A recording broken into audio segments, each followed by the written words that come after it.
madaxweyne qoorqoor oo quus iyo rajabeel ka muujinaya in uu tartamo doorashada galmudug waxgaradka beesha reer xaji saleebaan oo garabkiisa ka baxay iyo musharaxa saameynta badan ee liibaan shuluq oo ku wajahan magaalada gaalkacyo haddii ay tahay markii ugu horeysay aad soo booqatay like muuqaalka sidoo kalena subscribe dheh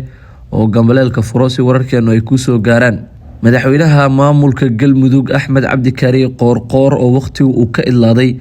ayaa haatan waxa uu rajabeel uu ka muujinayaa doorashada la filayo in ay ka dhacdo deegaanada maamulka galmudug iyada oona waxgaradka iyo odayaasha dhaqanka beesha reer xaji saleebaan oo kulan magaalada muqdisho gaar ahaana hotel ku dhow garoonka diyaaradaha cadde magaalada muqdisho kulan kula qaatay musharax liibaan shuluq ay sheegeen in ay garab taagan yihiin isla markaana ay doorashada ku dhisayaan tani ayaa waxa ay muujinaysaa in axmed cabdi kaari qoorqoor uu mar horeba isla markaana uu dhiibay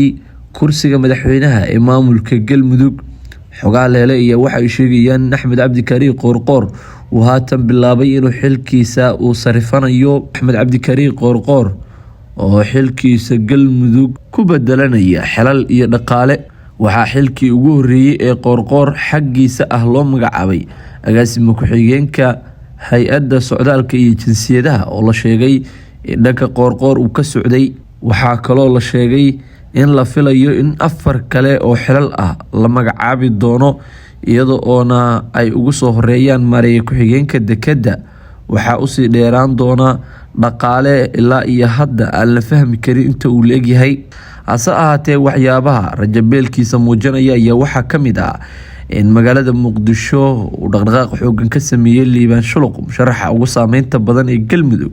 kaasi oo ah nin dhaqaale haysta oo ganacsado ah isagoona waxgaradka reer xaji saleebaan uu martiqaad ugu sameeyey magaalada muqdisho taasi oo keentay in ay muujiyaan sida ay u garab taagan yihiin waxyaabaha madaxweynaha galmudug axmed cabdi kaari qoorqoor lagu eedeynayo inuu ku fashilmay waxaa ka mid ah inuu heshiisiin waayey sidoo kalena uu wax ka qaban waayey dagaalada beelaha u dhexeeya ee inta badan soo laalaabtay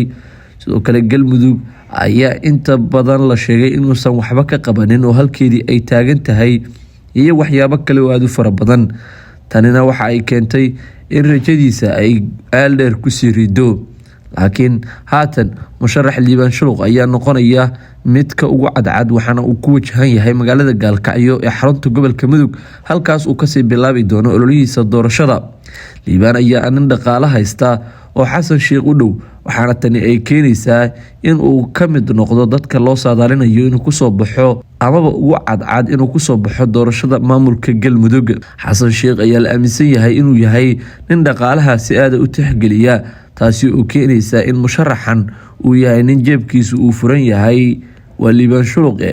taasi oo dad badani ay aaminsan yihiin in ay u sahlayso inuu helo xilkan mar uu hadlayay liibaan shuluq ayaa waxa uu sheegay in magac iyo lacagba uu haysto laakiin galmudug uu u raadinayo sidii uu u hagaajin lahaa islamarkaana uu xilkaasi u qaban lahaa oo keliya taasi oo dad badani ay si aada usoo dhaweeyeen gaar ahaana odayaasha dhaqanka galmudug kuwaas oo sheegay in ay mar walba garab taagan yihiin oo ay dhisayaan liibaan shuluq.